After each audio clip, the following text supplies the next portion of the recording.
O debate franco e aberto sobre os mais diversos assuntos à luz do direito. Está no ar. Reflexões com os advogados André Ramos Tavares e Gisele Reis.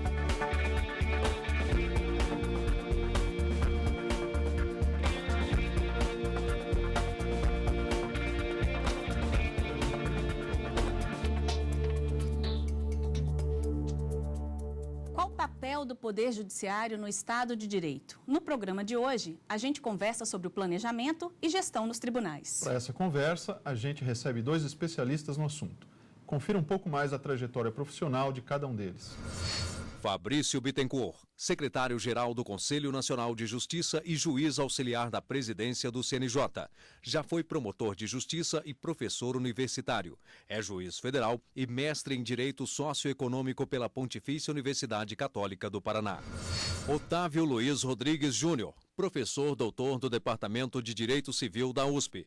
Já foi consultor da União. É pós-doutor em Direito Constitucional pela Universidade de Lisboa e coordena a Rede de Pesquisa de Direito Civil Contemporâneo, integrada por universidades federais brasileiras e a Universidade de Lisboa. É um prazer receber o Fabrício, também o Otávio aqui no nosso estúdio. E para começo de conversa, eu perguntaria ao Otávio se é possível pensar em Estado de Direito sem Poder Judiciário. Essa é uma pergunta que aparentemente implicaria uma consideração. Haverá Estado de Direito sem a participação de um dos três poderes? Seria uma questão prévia. Se nós observarmos a realidade do século XX especificamente, nós vamos encontrar que mesmo nos países mais marcados pelo totalitarismo, pela ditadura, houve uma preservação formal da estrutura do Poder Judiciário. Ainda que não tenha havido uma independência dos magistrados, ainda que tenha havido a indicação política de magistrados, ainda que as decisões tenham sido tomadas, em grande medida, ditadas por critérios políticos, ideológicos ou até mesmo por critérios não muito moralmente aceitáveis, a existência formal do judiciário, ela praticamente foi preservada até nas piores ditaduras. Então, a resposta, evidentemente, que não é possível falar de Estado democrático de direito sem o Poder Judiciário, mas talvez o problema do nosso tempo seja outro. Que tipo de judiciário é que conforma o Estado democrático de direito no nosso tempo. Então, a grande preocupação hoje é de uma discussão mais material e menos formal sobre o Poder Judiciário. Eu acho que até aproveitando, se me permite, Otávio, essas tuas colocações, a gente poderia pensar se o Poder Judiciário hoje no Brasil, o nosso Poder Judiciário, se ele está preparado, não é, para enfrentar os seus desafios, se a sua estrutura, né, se todo o seu aparelhamento, se o seu funcionamento hoje responde adequadamente às demandas da sociedade. Pensando na questão de estrutura e preparação do Poder Judiciário, eu iniciaria mencionando que quando nós imaginamos estrutura, nós imaginamos em algo estático. Quando a demanda, o anseio pela atuação do Poder Judiciário ela é móvel, ela é evolutiva. E sendo assim, nós dependemos também de muita criatividade de quem está do lado de lá do balcão, sejam os servidores, sejam os magistrados, enfim. Mas eu poderia dizer que o Poder Judiciário como um todo sempre esteve muito motivado e pronto para atender aos novos desafios cada vez mais intensos e cada vez mais abrangentes. Hoje nós temos cerca de 95 milhões de demandas, 16.500 magistrados.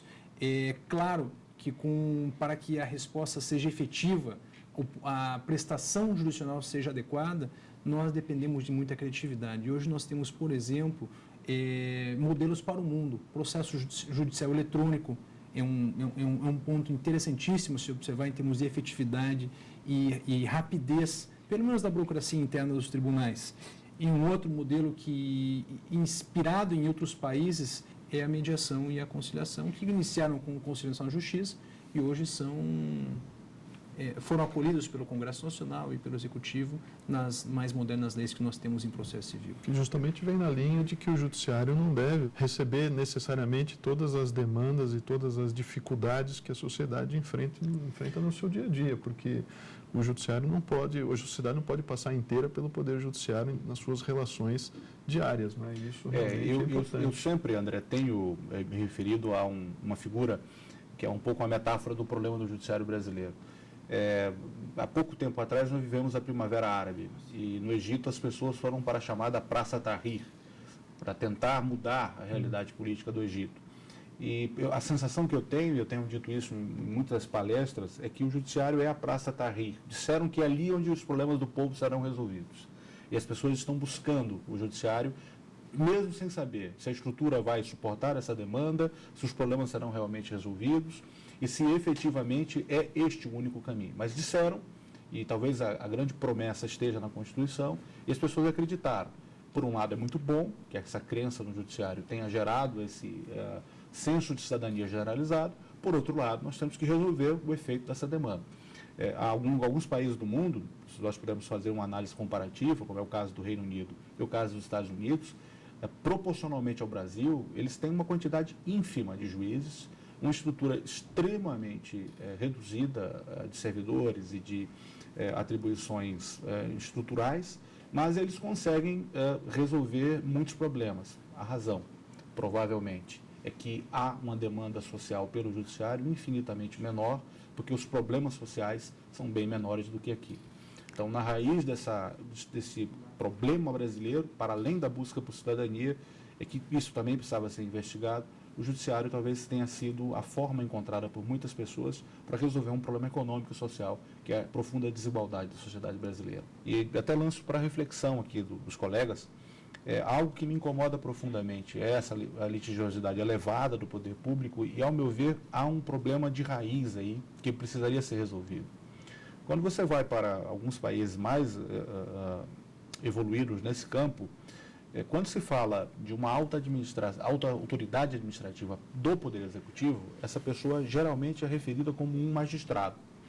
É muito comum se falar de um dirigente de agência reguladora, de uma autarquia com grande poder decisório na Alemanha, Portugal, Reino Unido, ele é considerado um magistrado do Poder Executivo. E ele tem prerrogativas, ele tem uma série de garantias que são típicas do que nós chamaríamos aqui de magistratura. E, ao meu ver, uma das grandes causas dessa litigiosidade pública é a falta de estruturas, a falta de autoridade e de independência das autoridades do Poder Executivo. Se nós tivéssemos uma estrutura no Poder Executivo melhor aparelhada e com mais estruturas, com mais prerrogativas, talvez grande parte da litigiosidade judicial seria reduzida.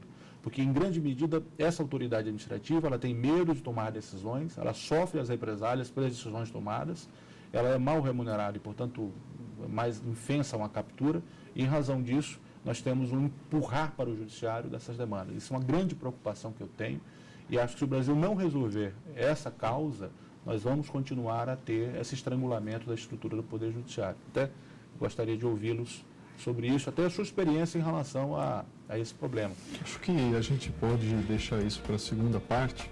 Vamos fazer agora um rápido intervalo e a gente volta em instantes.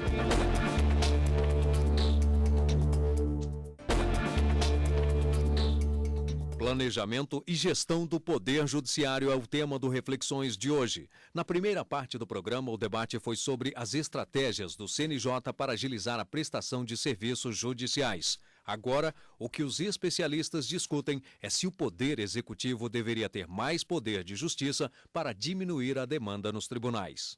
Se nós tivéssemos uma estrutura no Poder Executivo melhor aparelhada e com mais estruturas, com mais prerrogativas, talvez grande parte da litigiosidade judicial seria reduzida. Olha, a resposta passa por uma reflexão sobre o impacto das demandas em massa ou das grandes entidades no Poder Judiciário. E nós estamos prestes a testemunhar aqui no Brasil o lançamento de uma grande pesquisa chamada Os 100 Maiores Litigantes. E essa pesquisa pretende demonstrar o impacto no sistema de justiça das empresas, das entidades que mais estão no judiciário, mais se utilizam do serviço jurisdicional. E pensando já a médio e longo prazo, nós imaginamos que, uma vez validada essa pesquisa, o Conselho Nacional de Justiça possa mudar um pouco a metodologia do chamado relatório Justiça em Números. Hoje, o relatório Justiça em Números mostra muito. Mostra o número total de demandas, o número total de juízes, servidores, aspectos intraprocessuais, mas tudo dentro das portas do judiciário. Nós não damos a referência, nós não temos ainda a referência oficial das entidades que estão no Poder Judiciário. Então, mesclando as duas pesquisas, nós temos algo muito interessante. Os números do Poder Judiciário, mas de acordo com a intensidade da utilização externa. E os 100 maiores gigantes parece ser realmente a pedra fundamental para essa revolução no relatório Justiça em Números e, consequentemente, para a revolução da forma como nós vemos o Poder Judiciário. A principal missão do CNJ realmente parece ser o planejamento, mas não se concebe um bom planejamento se não se conhecer os dados, né? Os dados. Eu sempre uso uma frase que é muito interessante, assim, não existe vento favorável para quem não sabe onde vai, mas é importante que nós saibamos também onde nós estamos para descobrir onde queremos estar, onde queremos chegar. Então, e o CNJ, agora falando um pouco da parte interna da nossa estrutura, o Conselho Nacional de Justiça tem 2 departamentos que são chave nessa questão de planejamento. O primeiro é o Departamento de Pesquisas Judiciárias, onde surgem as grandes pesquisas, onde se incentiva via academia os grandes projetos e onde se gera, onde é gestado o relatório Justiça em Números. Ao lado do Departamento de Pesquisas Judiciárias, nós temos o Departamento de Gestão Estratégica, que é justamente o departamento que pensa o judiciário do futuro, que nos ajuda a buscar os horizontes a serem atingidos. Então, realmente, o planejamento, o CNJ é puro planejamento, né? E uma das principais funções, indubitavelmente, é essa de ver o judiciário do futuro a partir da perspectiva do presente. Essa questão é muito relevante, especialmente por um certo viés que existe no Brasil, que consiste nas pessoas acharem as coisas, né? As pessoas acham que este caminho, aquele caminho, aquela solução seriam melhores que outras. Mas há uma falta considerável de base empírica na fundamentação dessas decisões. Este é um problema gravíssimo do Brasil. Nós encontramos das esquinas grandes autoridades em vários assuntos, né? Do futebol ao samba, da justiça à economia. Mas quando nós vamos investigar essas opiniões, essas ideias, há pouquíssimo lastro de fundamentação empírica. E isso enfraquece profundamente o resultado a longo prazo. Então, essa é uma preocupação que eu acho que nós devemos ter, e não é qualquer pesquisa que possa ser chamada de pesquisa empírica, mas é necessário que haja uma preocupação com a origem dessa solução, com que se fundamenta, qual o alcance disso e qual o custo dessas tomadas de decisões a médio e a longo prazo. Então, isso é importante esperarmos isso do CNJ e confiarmos que o Conselho terá não só recursos, como terá essa visão de longo prazo para o Poder Judiciário brasileiro. E a contribuição do restante do Poder Judiciário, sim, né? Porque esses dados precisam ser alimentados pelo próprio Poder Judiciário, desde a primeira instância até as últimas instâncias, para que esses dados possam ser efetivamente confiáveis e, a partir deles, serem lançadas, então, as metas, né? Que o Judiciário tem, com o CNJ, trabalhado com as metas, né? Como o Fabrício disse, não é possível saber também quais são as metas, né, se nós não sabemos qual é a situação atual e o que precisa ser melhorado, aonde se precisa chegar. E eu acho que seria até interessante, nesse momento, esclarecer como é que essas metas, efetivamente, elas são lançadas, né? E se seria possível até citar as principais metas e de que maneira o CNJ, efetivamente, tem investigado se essas metas, na prática, estão sendo cumpridas. Olha, Gisele, as metas fazem parte de uma política de longo prazo do Conselho Nacional de Justiça. Em 2015, nós já celebrávamos o 5º ou 6º ano de metas não impostas ao Poder Judiciário. Metas concebidas pelo Poder Judiciário e para o Poder Judiciário, indiretamente à sociedade. Como que as metas são concebidas? E se utiliza um sistema estratégico chamado bottom-up, de baixo para cima.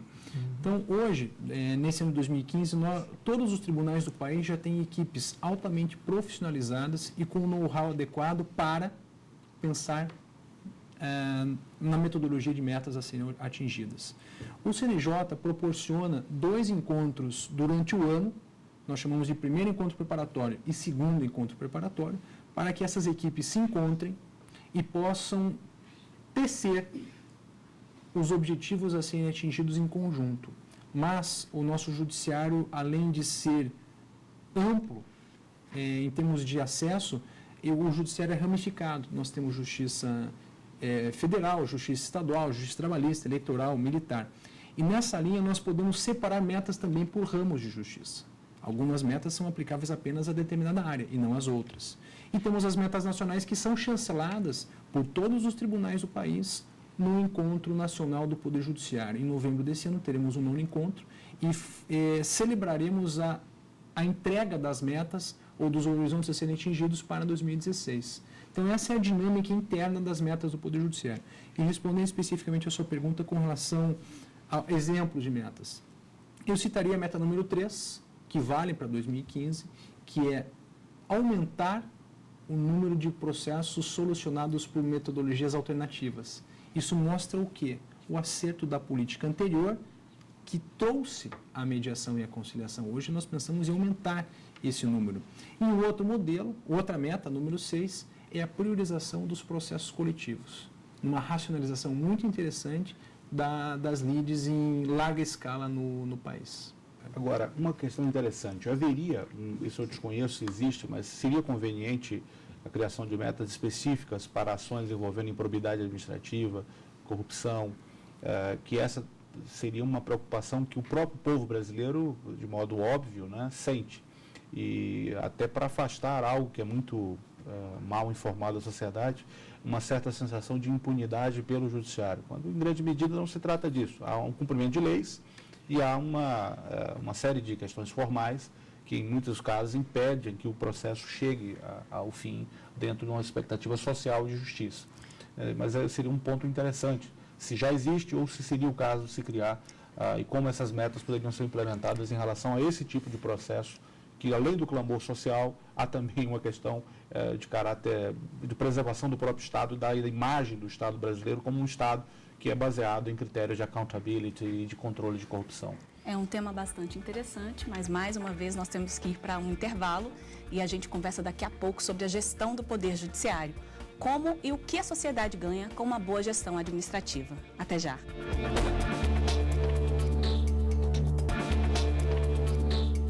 Reflexões está de volta. Antes do intervalo, a discussão foi sobre o alcance das metas nacionais do Poder Judiciário. Confira agora a continuação do debate sobre a criação de metas específicas contra a corrupção. Seria conveniente a criação de metas específicas para ações envolvendo improbidade administrativa?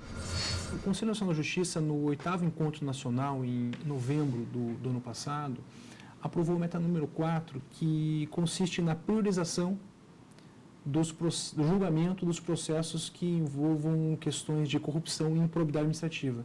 Isso serve tanto para o âmbito criminal, no caso da corrupção e crimes correlatos, como improbidade civil com improbidade administrativa.